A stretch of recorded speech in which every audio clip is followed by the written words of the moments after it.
శ్రీ గణేశాయ నమః. శారదా గురుభ్యో నమః. ఈటీవీ లైఫ్ ఆధ్యాత్మిక ఛానల్ ప్రేక్షకులకు శుభోదయం. శ్రీరస్తు కార్యక్రమానికి శుభస్వాగతం. కార్యక్రమంలో శుభతిథి అంశాల్లో నేటి పంచాంగ వివరాలు చూద్దాం. ఆంగ్ల తేదీ 5వ తేదీ 12వ నెల 2025 సంవత్సరం శుక్రవారం. స్వస్తి శ్రీ చాంద్రమాన శ్రీ విశ్వావసు నామ సంవత్సరం దక్షిణాయనం. హేమంత ఋతువు మార్గశిర మాసం కృష్ణపక్షం. పాడ్యమి తిథి తెల్లవారుజామున 3:04 వరకు. అనంతరం విధియ. రోహిణీ నక్షత్రం మధ్యాహ్నం 1:34 వరకు. అనంతరం మృగశిర నక్షత్రం.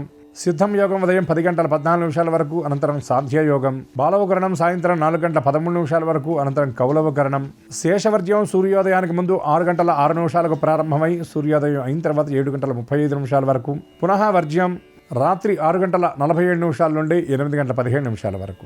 నేటి దుర్ముహూర్తం ఉదయం 8:41 నుండి 9:26 వరకు. తిరిగి దుర్ముహూర్తం మధ్యాహ్నం 12:26 నుండి 1:11 వరకు. నేటి అమృత ఘడియలు ఉదయం 10:35 నుండి మధ్యాహ్నం 12:04 వరకు. తిరిగి అమృత ఘడియలు తెల్లవారుజామున 3:45 నుండి 5:25 వరకు. నేటి రాహుకాలం ఉదయం 10:30 నుండి 12 వరకు. నేటి యమగండం మధ్యాహ్నం 3 నుండి 4:30 వరకు. ఈనాడు తిథివార నక్షత్రాలను అనుసరించి చేదగిన దేవతోపాసన గురించి విచారించినట్లయితే ఈనాడు రోహిణీ నక్షత్రం పాడ్యమి తిథి. రోహిణీ నక్షత్రం చాలా విశిష్టమైనటువంటి నక్షత్రం. ప్రజాపతి అధిదేవతగా కలిగినటువంటి నక్షత్రం. రోహిణీచ విధిర్బ్రహ్మ ప్రాజాపత్యశ్చతుర్ముఖ ప్రజాపతి ప్రజేశ్చ విధాతా పంకజాసన అని రోహిణీ నక్షత్రానికి ఉన్నటువంటి నామాలు. రోహిణీ నక్షత్రయుక్తుడైనటువంటి చంద్రుణ్ణి ఈనాడు కనుక ఆరాధించినట్లయితే, ముఖ్యంగా చంద్రప్రీతిగా చంద్ర సహోదరి అయినటువంటి లక్ష్మీ ఆరాధన కనుక ఈనాడు చేసినట్లయితే మానసికమైనటువంటి మనోభీతి, మానసిక ఒత్తిడి ఇవన్నీ కూడా తొలగిపోతాయి. ఎందుకంటే చంద్రమా మనసో జాత, చంద్రుడు మనఃకారకుడు. విరాట్ విశ్వస్వరూపం యొక్క మనస్సు నుండి ఆవిర్భవించినటువంటి వాడు చంద్రుడు. కాబట్టి ఈనాడు జాతకంలో చంద్రుడు అష్టమ స్థానం యందు, వ్యయస్థానం యందు, షష్టమ స్థానం యందు ఉన్నటువంటి వారు కొన్ని రకాల ఇబ్బందులు ఎదుర్కొంటారు. కాబట్టి వారికి ఆ చంద్రానుగ్రహం లభించడానికి ఈనాడు చంద్రగ్రహ సంబంధమైనటువంటి స్తోత్రపారాయణ చేయటం, దానితో పాటుగా లక్ష్మీదేవిని ఈనాడు ఆరాధించడం చాలా విశేషం. ముఖ్యంగా లక్ష్మీ అమ్మవారికి సంబంధించిన ఇంద్రకృత లక్ష్మీ స్తోత్ర పారాయణ చేయటం, ప్రదోషకాలంలో కనకధారాస్తవ పారాయణ చేసి అమ్మవారిని గుడాన్నప్రీత మానస అంటారు.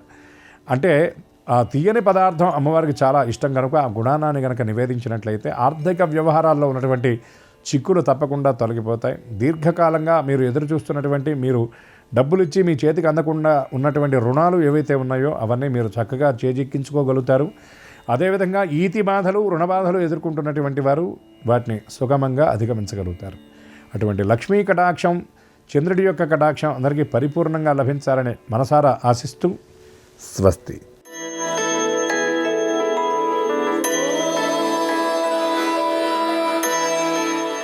ఈటీవీ లైఫ్ ఆధ్యాత్మిక ఛానల్ ప్రేక్షకులందరికీ నమస్కారం. శ్రీరస్తు కార్యక్రమంలో గ్రహయోగం అంశానికి స్వాగతం.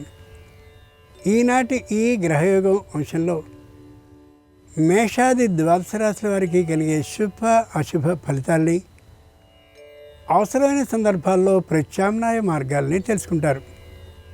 అంతేకాక ఏ రాశి వారికి ఏ దైవ దర్శనం అనుకూలమో, ఏ రాశి వారికి ఏ దిక్ప్రయాణం లాభకరమో, ఏ రాశివారు ఏ రంగు దుస్తుల్ని ధరించినట్లయితే సకల కార్య పరిసమాప్తి అవుతుందో, అంతేకాక ఏ రాశి వారికి ఏ సంఖ్య నేటికి మాత్రం అదృష్ట సంఖ్య ఉండబోతుందో ఆ విశేషాన్ని క్రమంగా తెలుసుకుంటారు. వీటితో పాటు కృత చేయబడినటువంటి సహాయాన్ని శాశ్వతంగా గుర్తుంచుకోవడం ఏదుందో దాన్ని కృతజ్ఞత అంటారు. లోకంలో గమనించి చూస్తే చాలామందికి కృతజ్ఞతాభావం దాదాపుగా దూరం అవుతూ కనిపిస్తోంది. ఆ కారణంగా కృతజ్ఞత అంటే ఏమిటో, ఏ విధంగా పాటించినట్టయితే కృతజ్ఞతాభావం శాశ్వత పద్ధతిలో ఉంటుందో ఆ విశేషాలన్నింటినీ ప్రస్తుతం శ్రీకరం శీర్షికలో మనం తెలుసుకుందాం.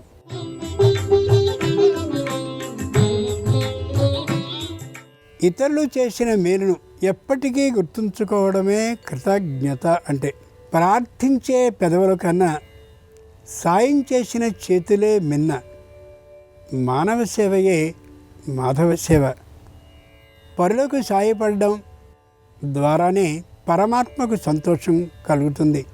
ఇలా మన ఆర్ష ధర్మం ఎన్నో సందేశాలని అందించింది. కృతజ్ఞత, ధన్యవాద భావన అనేది మనసుకి సంతోషాన్ని కలగజేస్తుంది. కృతజ్ఞత వల్ల వ్యక్తుల్లో సౌమనస్యం, ఆత్మవిశ్వాసం, సమాజం పట్ల దయ వంటి అనుభూతులు ఏర్పడతాయి. రాముడి సుగుణాల్లో కృతజ్ఞతని ప్రధానమైన ఉత్తమ గుణంగా వాల్మీకి మహర్షి తన రామాయణ గ్రంథంలో ప్రస్తావించాడు. రాముని కృతజ్ఞతా భావన శ్రీమద్ రామాయణంలో ఎన్నో సందర్భాల్లో మనకి కనిపిస్తుంది. ఉపకారం చేసిన వారికి ప్రత్యుపకారాన్ని చేయాలి.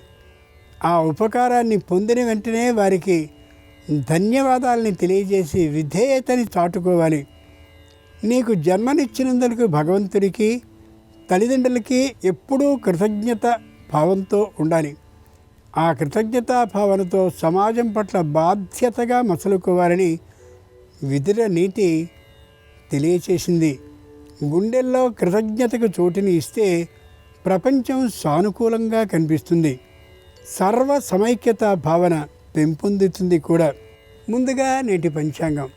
ఈరోజు మార్గశీర్ష బహుళ ప్రథమ అంటే పాడ్యమి, శుక్రవారం, నక్షత్రం రోహిణి.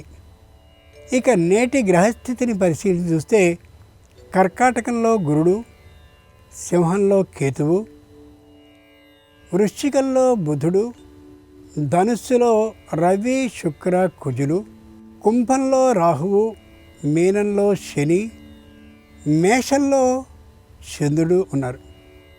తాత్కాలికమైన ఈ గ్రహస్థితి అనుగుణంగా ద్వాదశ రాశుల వారికి కలిగే శుభ అశుభ ఫలితాల్ని క్రమంగా తెలుసుకుందాం.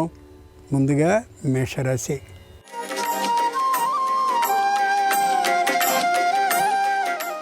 ఏ విధమైనటువంటి ప్రయత్నము చేయకుండానే రుణ లాభం కలుగుతుంది వ్యాపారం కోసం ఈ రాశి వారికి. ఈ రోజున శత్రువులైనటువంటి వారు క్రమంగా తమ శత్రుభావాన్ని విడిచి పొరపాటైందనే విశేషాన్ని తెలియచేస్తూ వీరిని సంప్రదిస్తారు, తమలో భాగస్వాములుగా చేర్చుకోవడం కోసమని.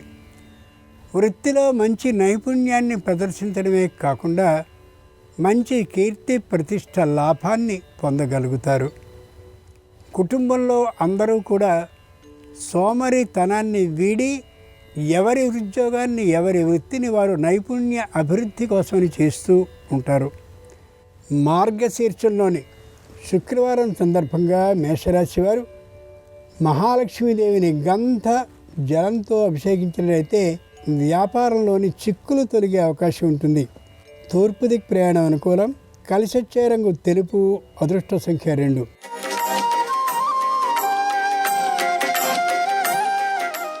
ఈరోజు వృషభ రాశి వారి ఫలితాలని పరిశీలించి చూస్తే ఆచితూచి సరైనటువంటి అడుగుని మాత్రమే వేస్తారు ఈ రాశివారు.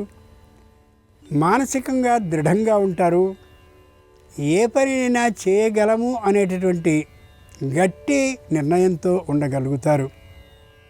ఎవరితోనూ ఏ విధమైన అభిప్రాయ భేదము లేకుండా ఉండేలా మాట తీరుని మార్చుకుని కనిపిస్తారు. వ్యాపార విషయంలో మొగమాటం ఏమాత్రమూ చూపకుండా బంధువైనా సరే, అనుకూలుడైనా సరే వ్యవహరిస్తూ ఆర్థికమైన లాభాన్ని పొందగలుగుతారు. మార్గశీర్షంలోని శుక్రవారం సందర్భంగా వృషభ రాశి వారు ధనలక్ష్మీదేవిని ఆవు పాలతో అభిషేకించినట్లయితే ఆకస్మిక ధన ప్రాప్తి ఉద్యోగంలో లభించే అవకాశం ఉంటుంది. ఈశాన్య దిక్ ప్రయాణం అనుకూలం. కలిసొచ్చే రంగు ఎరుపు. అదృష్ట సంఖ్య 4.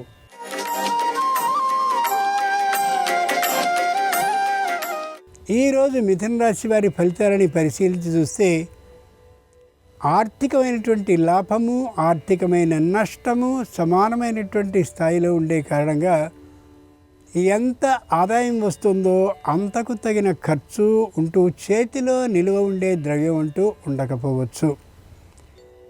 సంతానానికి సంబంధించిన విద్య మరింత గొప్పగా ఉంటున్నప్పటికీ కూడా ప్రవర్తన మాత్రం మానసికంగా ఇబ్బందిని కలిగించేదిగా ఉండొచ్చు.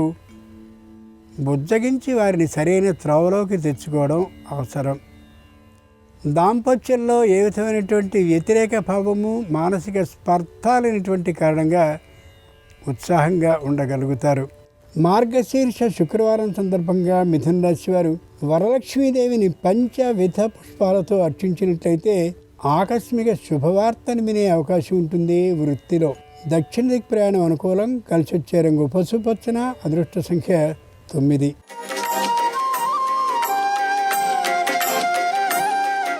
ఈరోజు కర్కాటక రాశి వారి ఫలితాలని పరిశీలించి చూస్తే శారీరకమైనటువంటి కంటికి సంబంధించిన, జఠరానికి సంబంధించిన, పాదాలకు సంబంధించిన అనారోగ్యం ఉన్నటువంటి కారణంగా మానసికమైన అశాంత భావంతో ఉంటారు. దంపతుల్లో భార్య భర్తలకు ఇద్దరకు అనారోగ్యం ఉండేటటువంటి కారణంగా ఔషధ సేవని వైద్య పరీక్షల అనంతరం చేయించుకోవడం అత్యవసరం, తప్పనిసరి కూడా. దూరభార ప్రయాణాలని చేయగలిగిన ఓపిక ఉండదు. తూలుడు మొదలైనవి కూడా వచ్చే అవకాశం ఉన్న కారణంగా ఆరోగ్య పరిరక్షణని చేసుకోవడం అత్యవసరం. మార్గశీర్ష శుక్రవారం సందర్భంగా కర్కాటక రాశి వారు సౌభాగ్యలక్ష్మీదేవిని ఫల రసాలతో అభిషేకించినట్లయితే నూతన ఉద్యోగ సూచన కలిగే అవకాశం ఉంది. నివృత్తి దిక్ ప్రయాణం అనుకూలం. కలిసి వచ్చే రంగు నలుపు. అదృష్ట సంఖ్య 6.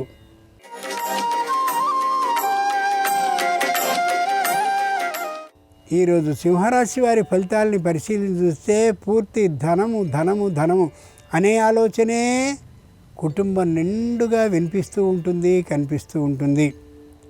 సంతానం కూడా తాము సంపాదించినటువంటి ధనాన్ని తల్లిదండ్రులకు ఇచ్చి వీరి వద్ద ఉన్నటువంటి ధనంతో కలిపి ఎక్కడో స్థిరమైన ఆస్తుల్ని కొనడం కోసం విశేషమైనటువంటి ప్రయత్నాల్ని ప్రారంభిస్తారు.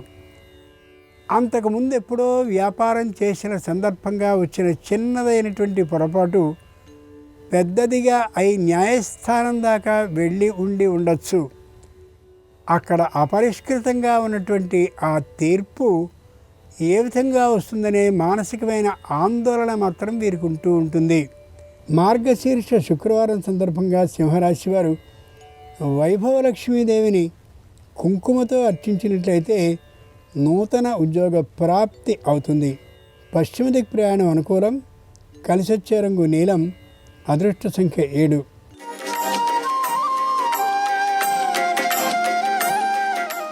ఈరోజు కన్యారాశి వారి ఫలితాలని పరిశీలించి చూస్తే కుటుంబం మొత్తం ఉత్సాహంగా ఉంటుంది. తప్పక ఒక శుభవార్తను వినే అవకాశం గోచరిస్తుంది. గ్రంథకర్తలు, రచయితలు, కవులు, అలాగే ఆ విధమైనటువంటి ఆ తీరుతెన్నులకి సంబంధించిన వారైతే తప్పక సమ్మాన లాభం పొందే అవకాశం గోచరిస్తుంది. అన్ని రంగాల్లోనూ అత్యున్నత స్థానంలో ఉన్నటువంటి వారితో పరిచయాలు విశేషంగా కనిపిస్తూ ఉంటాయి. ఏ విధమైనటువంటి అపవాదులు అంతకుముందు వచ్చినప్పటికీ కూడా సంపూర్ణంగా తొలగిపోయే అవకాశం గోచరిస్తుంది. ముఖ్యంగా శారీరకమైనటువంటి అనారోగ్యాన్ని తొలగించుకోవడం కోసమని విశేషమైనటువంటి వైద్య సూచనల్ని పాటిస్తారు. ఔషధ సేవని కూడా చేస్తూ ఉండొచ్చు. మార్గశీర్ష శుక్రవారం సందర్భంగా కన్యారాశి వారు గజలక్ష్మీదేవిని పసుపుతో అర్చించినట్లయితే నూతన ఉద్యోగంలో భద్రత సిద్ధిస్తుంది. వాయవ్య దిక్ ప్రయాణం అనుకూలం. కలిసొచ్చే రంగు ఆకుపచ్చన. అదృష్ట సంఖ్య 8.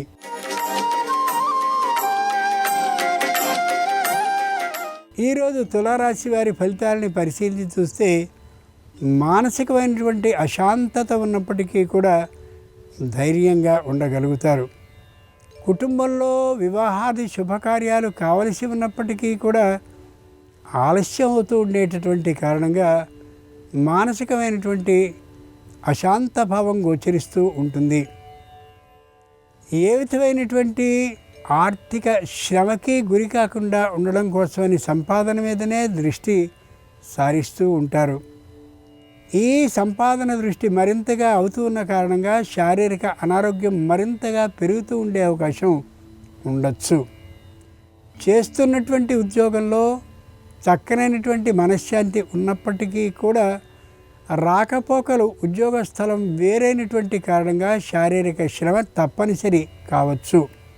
మార్గశీర్ష శుక్రవారం సందర్భంగా తులారాశి వారు సంతానలక్ష్మీదేవిని శుద్ధ జలంతో అభిషేకించినట్లయితే సర్వగ్రహ వ్యతిరేకత తొలగిపోతుంది.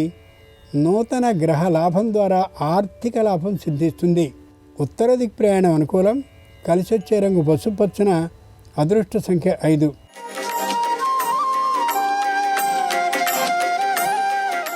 ఈరోజు వృశ్చిక రాశి వారి ఫలితాలని పరిశీలించి చూస్తే కుటుంబంలో గుంపనతనాన్ని పాటిస్తూ ఉంటారు. ఇంట్లో జరిగే ఏ విషయము కూడా ఏ పక్కవారికి కానీ, బంధువులకు కానీ, మిత్రులకు కానీ తెలియకపోతూ ఉండేసరికి, ఏ విధమైనటువంటి సమాచారము ఉండకపోయేసరికి సుఖంగా ఉన్నట్లుగానే భావిస్తారు. కానీ ఆర్థికమైనటువంటి లోటుతో ఉంటారు. దూరభార ప్రయాణాలని చేసేందుకు తగినటువంటి ఆర్థిక స్తోమత లేకుండా ఉంటారు. అయితే చేస్తున్నటువంటి వృత్తి ఉద్యోగాల్లో మాత్రం విశేషమైన ప్రతిభ కనిపిస్తూ ఉంటుంది. వీరి నుండి ఏ విధమైనటువంటి గుర్తింపు ఉండకపోవడంతో తాత్కాలిక నిరుత్సాహ భావానికి గురి అవుతారు. మార్గశీర్ష శుక్రవారం సందర్భంగా వృశ్చిక రాశి వారు జయలక్ష్మీదేవిని చెరకు రసంతో అభిషేకించినట్లయితే నూతన గృహ లాభానికి అవకాశం ఉంటుంది. ఆగ్నేయ దిక్ ప్రయాణం అనుకూలం. కలిసొచ్చే రంగు ఎరుపు. అదృష్ట సంఖ్య 4.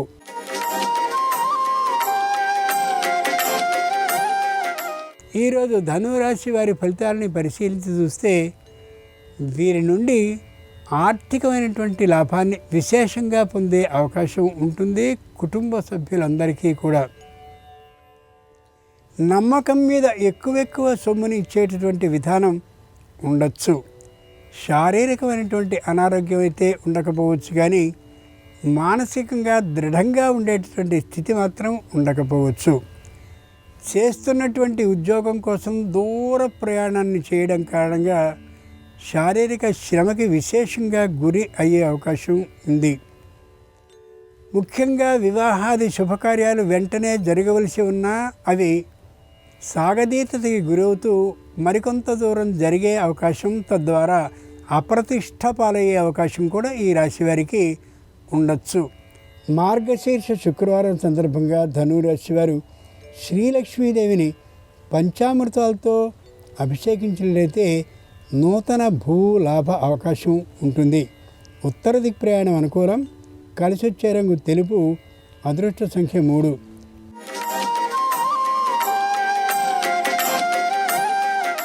ఈరోజు మకర రాశి వారి ఫలితాలని పరిశీలించి చూస్తే శారీరకమైనటువంటి అనారోగ్యం ఉంటుంది. మానసికమైనటువంటి దృఢత్వం ఉండకపోవచ్చు. రుణం తీరుతుందనుకున్నది కాస్త రుణం పెరుగుతూ వడ్డీలతో ఉంటూ ఉంటుంది.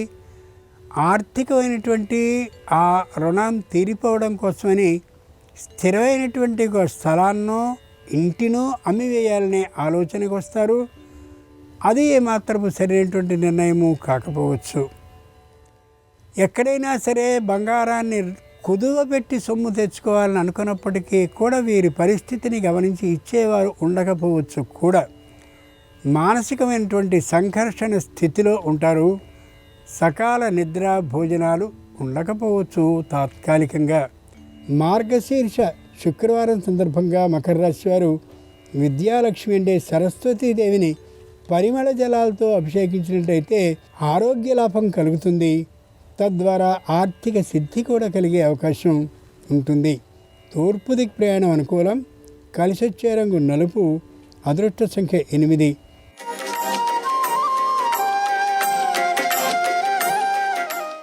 ఈరోజు కుంభరాశి వారి ఫలితాలని పరిశీలించి చూస్తే ఏ నిర్ణయాన్ని చేయబోయినప్పటికీ కుటుంబ సభ్యులందరి సమక్షంలో మాత్రమే చేయడం శ్రేయస్కరం. నూతనంగా దేన్నో కొనాలని ఒకప్పుడు అనుకున్నటువంటి ఆ ఆలోచనని పూర్తిగా రద్దు చేసుకుని ఉండడం వల్ల విశేషమైన ఆనందంతో ఉండగలుగుతారు. శారీరకమైనటువంటి అనారోగ్యం పెరగకుండా ఉండేలా ఔషధ సేవని చేస్తూ కనిపిస్తారు.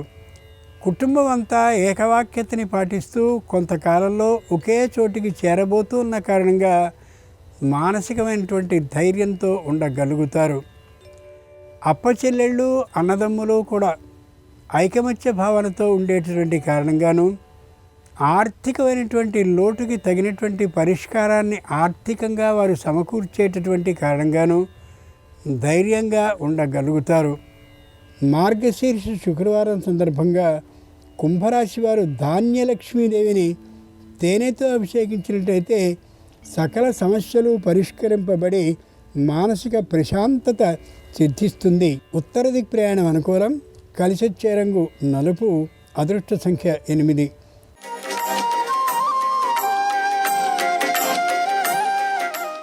ఈరోజు మీనరాశి వారి ఫలితాలని పరిశీలించి చూస్తే కేవలం ధన ఆదాయ మార్గాల గురించి ఆలోచనే చేస్తూ కనిపిస్తారు. వృత్తిపరమైనటువంటి ఆదాయాల్ని క్రమంగా పుంజుకునేలా చేసుకుంటారు. వ్యాపారపరమైనటువంటి ఆదాయాన్ని అనుకూలమైనటువంటి ఆలోచనలతో పెంచుకునే ప్రయత్నాన్ని చేస్తూ ఉంటారు. ఉద్యోగపరమైనటువంటి ఆదాయాన్ని పెంచుకోవడం కోసం కృషి చేసినా అంత గొప్పగా ఫలితాలు ఉండకపోవచ్చు. తమకున్నటువంటి పరిచయాలన్నీ కూడా ఆర్థికమైనటువంటి లాభానికి అనుగుణంగా ఉండేలా చేసుకుందాం అనుకున్నప్పటికీ కూడా ఆర్థిక లాభం సిద్ధించే అవకాశం చాలా తక్కువ. శారీరకంగా కుటుంబం మొత్తం అనారోగ్యంతో బాధపడుతూ ఉన్న తగిన వైద్య సేవని పొందడం కోసం తగినంతటి సొమ్ము లభించకపోవచ్చు. మార్గశీర్ష శుక్రవారం సందర్భంగా మీనరాశి వారు విజయలక్ష్మీదేవిని నాలికేర జలం ఉంటే కొబ్బరి జలంతో అభిషేకించినట్లయితే ఆగిన పనుల్లో శీఘ్రమైన కదలిక కలిగి వ్యాపారంలో, వృత్తిలో, ఉద్యోగంలో అనుకూలత విశేషంగా పెరుగుతుంది. ఆర్థిక లాభం కారణంగా ఈశాన్య దిక్ ప్రయాణం అనుకూలం. కలిసొచ్చే రంగు తెలుపు. అదృష్ట సంఖ్య 3. ఇవి ఈనాడు ద్వాదశ రాశుల వారికి కలిగే శుభ అశుభ ఫలితాలు.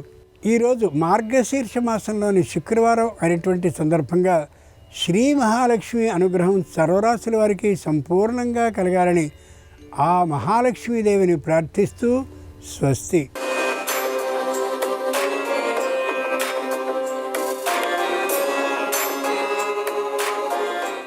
నమస్కారం. ఈరోజు దేవగురువైనటువంటి బృహస్పతి సాయంకాలం 5:25 కర్కాటక రాశిలో నుంచి మిథున రాశిలోకి వక్రించి ప్రవేశిస్తున్నాడు. గురువు మిథునంలోకి వక్రించి ప్రవేశిస్తున్నటువంటి తరుణంలో ఈ గురువు వక్రం అనేటటువంటిది ద్వాదశ రాశుల మీద ఎలాంటి ప్రభావాన్ని కలిగింపజేస్తుందో, అలాగే గురువు మిథున సంక్రమణం విశేషంగా యోగించాలంటే పాటించాల్సిన ముఖ్యమైన విధి విధానాలేంటో నేటి శుభం లాభం అనే శీర్షికన పరిశీలిద్దాం. ప్రధానంగా ఈరోజు సాయంత్రం 5:25 కర్కాటక రాశిలో నుంచి దేవగురువైన బృహస్పతి మిథున రాశిలోకి వక్రించి ప్రవేశిస్తున్నాడు. అలా ప్రవేశించిన గురువు 2026 జూన్ 2వ తేదీ ఉదయం 6:30 వరకు మిథున రాశిలోనే ఉంటాడు. ఈ సమయంలో ద్వాదశ రాశులలో 5 రాశుల వారికి ఈ గురువు మిథున సంక్రమణం అనేది విశేషమైన శుభ ఫలితాలను కలిగింపజేస్తుంది. జ్యోతిష శాస్త్రపరంగా జన్మరాశి నుంచి లెక్కబెట్టినప్పుడు వచ్చే 2, 5, 7, 9, 11 రాశుల్లో గురువు ఉన్నట్లయితే అలాంటి గురువు సంక్రమణం విశేషమైన శుభ ఫలితాలను కలిగింపజేస్తుంది. ప్రస్తుతం గురువు మిథున రాశిలోకి ప్రవేశిస్తున్నాడు కాబట్టి ద్వాదశ రాశులలో వృషభ రాశి వాళ్ళకి గురువు ధనస్థానంలోకి ప్రవేశిస్తున్నాడు. కాబట్టి వృషభ రాశి వాళ్ళకి 2026 జూన్ 2వ తేదీ వరకు ధనపరంగా విశేషమైన ప్రయోజనాలు చేకూరతాయి. కుటుంబ జీవితం ఆనందదాయకంగా ఉంటుంది. వాళ్ళ మాటకు విలువ పెరుగుతుంది. అలాగే కుంభరాశి వాళ్ళకి ఈ గురువు మిథున సంక్రమణం అనేది పంచమంలో జరుగుతోంది కాబట్టి 5వ స్థానంలో గురువు సంచారం అనేది సంతానపరమైన దోషాలను తొలగింపజేస్తుంది. కాబట్టి కుంభరాశి వాళ్ళు సంతానపరంగా విశేషమైన ప్రయోజనాలు సిద్ధింపజేసుకోవచ్చు. భగవద్ అనుగ్రహం సులభంగా కలుగుతుంది. అలాగే ధనుస్సు రాశి వాళ్ళకి ఈ గురువు సంక్రమణం అనేది 7వ స్థానంలో జరుగుతోంది కాబట్టి ధనుస్సు రాశి వాళ్ళకి వివాహపరమైన సమస్యలన్నీ తొలగింపజేసుకొని సత్వరమే వివాహ ప్రాప్తిని సిద్ధింపజేసుకోవచ్చు. దాంపత్య జీవితంలో అనుకూలత ఏర్పడుతుంది. భాగస్వామ్య వ్యాపారాలు విజయవంతమవుతాయి. అలాగే దేవగురువైన బృహస్పతి తులారాశి వాళ్ళకి భాగ్యస్థానంలో ఈ సంక్రమణం వల్ల విశేషంగా యోగిస్తున్నాడు కాబట్టి తులారాశి వాళ్ళకి పూర్వజన్మ పుణ్యం వల్ల ఆర్థిక పరంగా, ఆరోగ్యపరంగా, కుటుంబ పరంగా విశేషమైన ప్రయోజనాలు చేకూడతాయి. ప్రధానంగా ఆకస్మిక ధనప్రాప్తి యోగం సిద్ధింపజేసుకోవటానికి కూడా ఈ గురువు మిథున సంక్రమణం తులారాశి వాళ్ళకి విశేషంగా శుభ ఫలితాలను కలిగింపజేస్తుంది. అలాగే సింహరాశి వాళ్ళకి ఈ గురువు మిథున సంక్రమణం అనేది లాభస్థానంలో ఏర్పడుతోంది కాబట్టి సింహరాశి వాళ్ళకి ఆర్థికంగా ధన మార్గాలు పెరుగుతాయి, ఖర్చులు తగ్గిపోతాయి, సమాజంలో పేరు ప్రతిష్టలు వస్తాయి, కుటుంబ జీవితం ఆనందదాయకంగా ఉంటుంది. కాబట్టి ద్వాదశ రాశులలో వృషభ రాశి, కుంభరాశి, ధనుస్సు రాశి, తులారాశి, సింహరాశి ఈ 5 రాశుల వాళ్ళకి గురువు మిథున సంక్రమణం వక్రించి విశేషమైన శుభ ఫలితాలను కలిగింపజేస్తుంది. అలాగే గురువుకి ఒక ప్రత్యేకమైన దృష్టి ఉంటుంది. గురువు తానున్న చోటు నుంచి 5, 7, 9 రాశులను చూస్తూ ఉంటాడు కాబట్టి గురు దృష్టి తులారాశి మీద, కుంభరాశి మీద, ధనుసు రాశి మీద పడటం వల్ల ఈ 3 రాశుల వాళ్ళకి గురువు ఇచ్చే ఫలితాలు ఇంకా రెట్టింపు అవుతాయని కూడా జ్యోతిష శాస్త్రం తెలియజేస్తుంది. అయితే మిగిలిన రాశుల వాళ్ళకి గురుబలం తక్కువగా ఉంది కాబట్టి గురుబలం పెంపొందింపజేసుకోవటానికి గురువు మిథున సంక్రమణం సందర్భంగా కొన్ని ప్రత్యేకమైన విధి విధానాలు పాటించాలి. వాటిలో ముఖ్యమైనది ఏంటంటే ఈ రోజు నుంచి 2026 జూన్ 2వ తేదీ మళ్ళీ గురువు కర్కాటక రాశిలోకి ప్రవేశించే వరకు ప్రతిరోజు స్నానం చేసే నీటిలో కొద్దిగా పసుపు కలుపుకొని స్నానాన్ని ఆచరించాలి. ప్రతిరోజు స్నానం చేసిన తర్వాత తడి గంధాన్ని నుదుటన బొట్టులాగా ధరించాలి. అలాగే 2026 జూన్ 2 వరకు కూడా ప్రతి గురువారము మిగిలిన రాశుల వాళ్ళందరూ కూడా గృహంలో ఈశాన్య దీపాన్ని వెలిగించాలి. గురువారం పూట ఈశాన్యంలో ప్రమిదలో ఆవు నెయ్యి పోసి అందులో 3 ఒత్తులు విడిగా వేసి దీపాన్ని వెలిగించాలి. ఈ ఈశాన్య దీపాన్ని ప్రతి గురువారము వెలిగించుకుంటూ ఉంటే మిగిలిన రాశుల వాళ్ళు కూడా గురుబలాన్ని పెంపొందింపజేసుకోవచ్చు. ప్రధానంగా ఈరోజు మిథున సంక్రమణం గురువుకు జరుగుతోంది కాబట్టి గురువుకు అధిష్టాన దైవం పరమేశ్వరుడు కాబట్టి ఈరోజు శివాలయానికి వెళ్ళి ఈశ్వరుడికి అభిషేకం చేయించుకోవాలి. గృహంలో శివలింగం ఉన్నవాళ్ళు కొబ్బరి నీళ్లతో శివాభిషేకం చేసుకోవాలి. గురువుకు అధిష్టాన దైవం పరమేశ్వరుడు కాబట్టి కొబ్బరి నీళ్లతో శివాభిషేకం చేస్తే వక్రించి మిథునంలోకి ప్రవేశిస్తున్న గురువిచ్చే వ్యతిరేక ఫలితాలు తగ్గిపోతాయి. అలాగే గురుస్వరూపమైనటువంటి దత్తాత్రేయుడు, దక్షిణామూర్తి, రాఘవేంద్ర స్వామి, షిరిడీ సాయినాథుడు ఈ ప్రదేశాలకు వెళ్ళి ఆ దేవీ దేవతల ఆలయ దర్శనాలు చేసుకోవటం ద్వారా కూడా విశేషమైన శుభ ఫలితాలు సిద్ధింపజేసుకోవచ్చు. అలాగే ప్రధానంగా దత్తాత్రేయ వజ్రకవచ స్తోత్రాన్ని ఈరోజు పఠించినా విన్నా చక్కటి శుభ ఫలితాలు సిద్ధింపజేసుకోవచ్చు.